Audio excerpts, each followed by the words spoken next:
All right, just moments ago, we got an indication that this government shutdown might be coming to an end. Take a look over on CNBC. It was the chief economic advisor to President Trump, Denny Hassert. Take a look. Oh, Kevin Hassert. Excuse me, Kevin. See, I've got a brother, Kevin. I've also got a brother, Dennis. And so I mix them up sometimes. Kevin Hassert. The president has been very active throughout this process, but it's also his position that this is a thing that the Senate needs to work out. A lot of our friends in the Senate have said that it was just bad optics for Democrats to open the government before the No Kings rally, and that now there's a shot that this week things will come together and very quickly the moderate Democrats will move forward and get us an open government, at which point we could negotiate whatever policies they want to negotiate with regular order. Now, I was very pleased to see that my friend Senator Shaheen from New Hampshire, a very sound-minded Democrat, came out and supported opening the government on Friday. So it means that there's sort of cracks in the Schumer armor. I think the Schumer shutdown is likely to end sometime this week.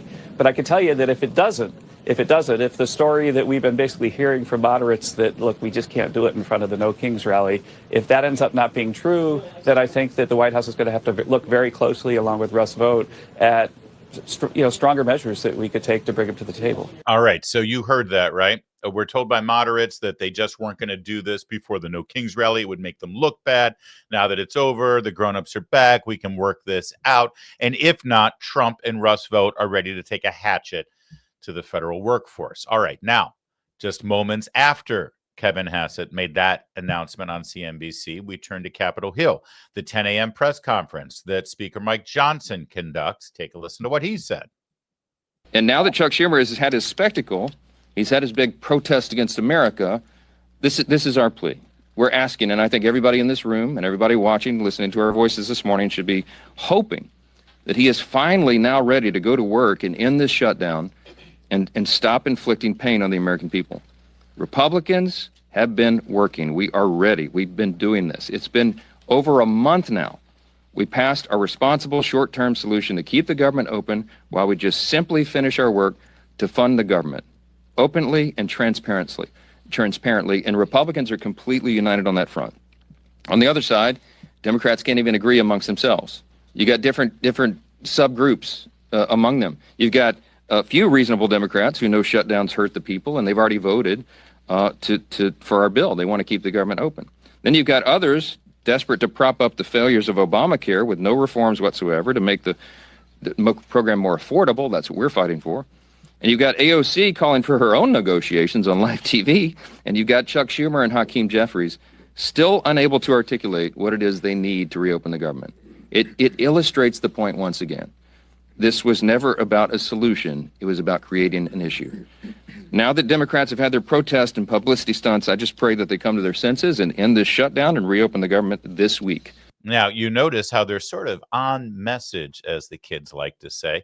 But then Speaker Johnson went all in on Schumer and how he has pretty much mishandled this entire thing. Chuck Schumer himself joined the spectacle in New York City. And it's interesting to note his activities there. He was standing side by side some of the most radical groups that maybe ever assembled on U.S. soil. They openly advertised as co-sponsors of the event in New York City the Communist Party USA, the Democrat Socialist of America, the Freedom Socialist Party, the Young Communist League of New York, many others. Do we need any further evidence? They're not hiding this. They're out in the open. They're not shy about it, because this is the core constituency of the modern Democratic Party. That's true. It's hard to deny it at this point. I mean, look at who they're about to elect as their mayor in New York City. Of course, the Communist Party of America was there, and they were proud of it. And the Democrats were proud of it. Here's what's interesting, though. If you watched any of the No Kings protests over the weekend in all of these major cities and right here in Washington, D.C., did you notice one of the things that they weren't talking about much? They talked about Trump. They talked about Vance. They talked about racism. They talked about ICE. They talked about open borders. They talked about a lot of stuff. They didn't talk about the government shutdown. They didn't want to have anything to do with this government shutdown. They didn't say a damn thing about the government shutdown. Did you see Chuck Schumer go up there and say, "You're damn right, I shut down the government. Let's hear it for me"? No, they know this is a loser, and they want to clean this up as quickly as possible and get back to work. Trump, for his part, on Sunday was on with Maria Bartiromo, and he laid into Schumer and also laid down the threat. You heard it from Kevin Hassett there about what he and Russ Vogt can do now that they have executive power, and Trump doubled down on that. Is we're cutting Democrat programs that we didn't want because, I mean, they made one mistake. They didn't realize that that gives me the right to cut programs that Republicans never wanted, you know, giveaways, welfare programs, et cetera.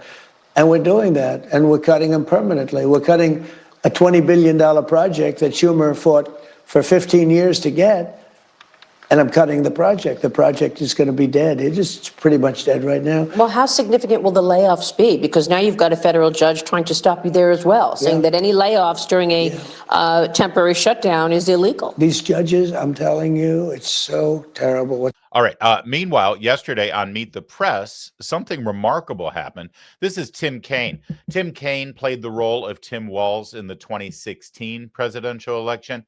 It's basically the same character, same costume, same hair and makeup, as you can see. Tim Kaine, senator from Virginia, was confronted by Kristen Welker. It's an accidental occurrence of journalism. I don't know how this happened, everybody. We promise, and certainly NBC News promises, that it was a mistake and it'll probably never happen again. But let's enjoy it for a moment as Kristen Welker confronted Tim Kaine on his hypocrisy over government shutdowns. You know, Senator, back in 2019, you made a similar argument during that shutdown that Republicans are making now. Republicans at the time were asking for more funding for a border wall. You said, let's reopen the government first. I want to play a little bit of what you had to say.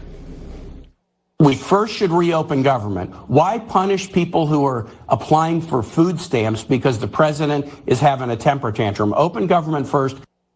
You know, Senator, back. Yeah. Of course, when asked to explain his hypocrisy, his answer was, but Trump. That was about all he had.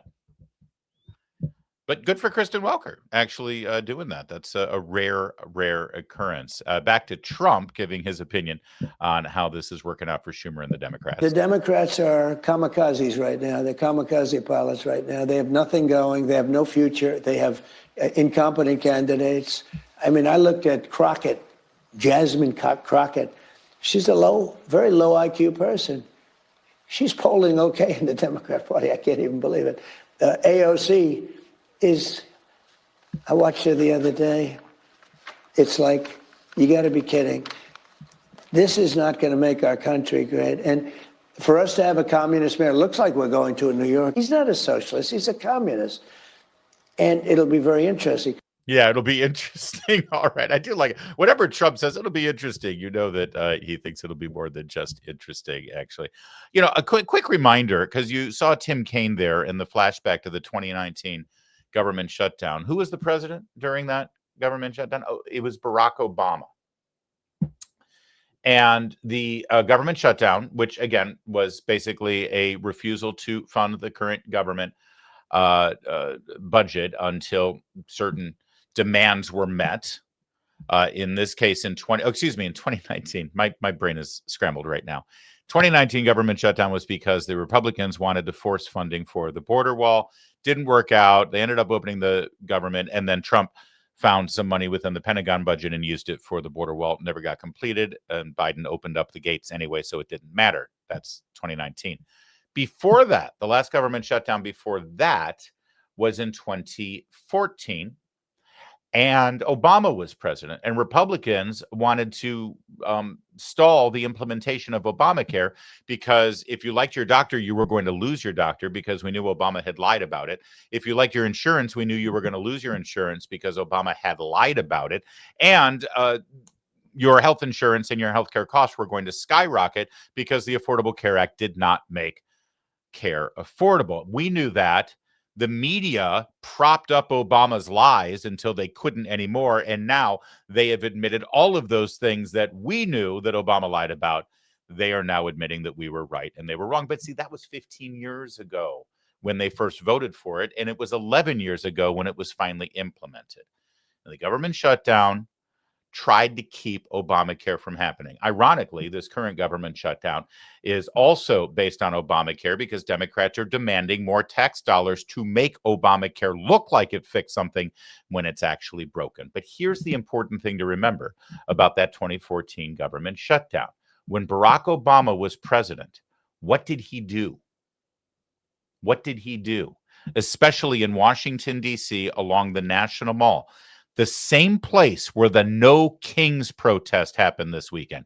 You remember all of those crazy dirtbag, ugly, smelly, stinky leftists went out on the National Mall 2 days ago, and they called Donald Trump a fascist, authoritarian king, right? And we don't want kings here. Well, let me remind you what Barack Obama did during the last government shutdown in that very same stretch of grass, the National Mall, when he was president. Just to see the World War II memorial, only to be greeted by barricades. I don't get it.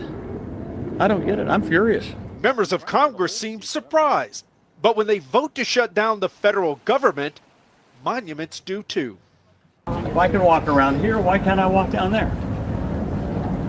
It makes no sense. That's exactly what some are saying about negotiations on Capitol Hill. I feel like our government is wasting our taxpayer money.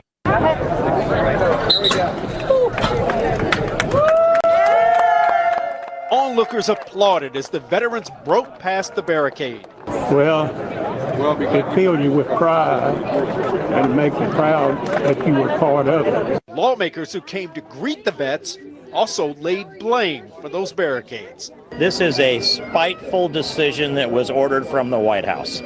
That's Steve King, congressman from Iowa. But yeah, Republican lawmakers came down the National Mall and moved the barricades out of the way. Those barricades are never there. The World War II monument is an open-air monument in the middle of the mall.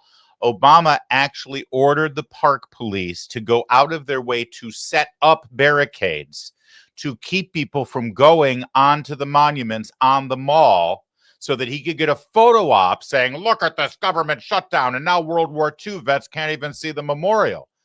And so Republicans went on there and they just knocked the barricades over. It was an insurrection, my friends, an insurrection. I show this to you to ask you, who's acting like a king here? Who was acting like a king? Hey, Donald Trump is the authoritarian fascist dictator king who during a government shutdown stepped aside and allowed this big massive protest on the National Mall so everyone could exercise their First Amendment rights. Meanwhile, Obama went out of his way to shut people out from the National Mall, the exact same spot during that government shutdown. There's no reasoning with these people except, see, the American people, you and I, reasonable normies out there, we see it. We get it. We know exactly who the good guys are and who's flailing about just trying to get any kind of headline and any kind of energy and momentum for their failing, destructive political movement. And we're not alone. CNN, believe it or not, had to tell the truth about the president's popularity right now during the government shutdown, during all of this negative publicity, during all of the propaganda that's been thrown at Republicans. How's he doing now? 3 weeks, 4 weeks into the shutdown. Donald Trump shutdowns, net approval rating, we're talking 20 days into it. In 2018/2019, Donald Trump's net approval rating was already falling.